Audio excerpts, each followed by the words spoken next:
اذا راك تتساءل واش دخل السكر المخزن والسكر مع هاد التصويره، تبع مليح الفيديو للاخر وراح تستفاد بزاف. القياس تاع السكر المخزن ولا ليموغلوبين جليكي يعتبر بمثابه صوره تاع 3 شهور اللي فاتوا، يعني يعطينا خبر ابوبري المعدل تاع السكر كيفاش كان 3 شهور اللي فاتوا، اللي يقدر كيما نشوفوا الكاميو هذا بالعرض يكون مليح وتبان لك نورمال و7% وتقول تو فا بيان.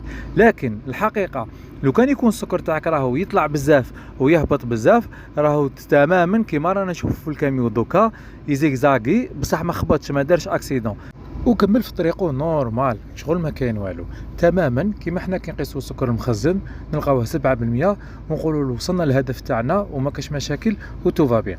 لكن الحقيقه هو انه هادو الطلعات والهبطات ياثروا ثاني على السكر وياثروا ثاني على المضاعفات وياثروا على كلش، وخاصه على لا كاليتي دو في ولا نمط الحياه تاع الانسان. لازم يعيش مليح، ما يطلع له بزاف ما يهبط له بزاف، هنا تكمن الاهميه.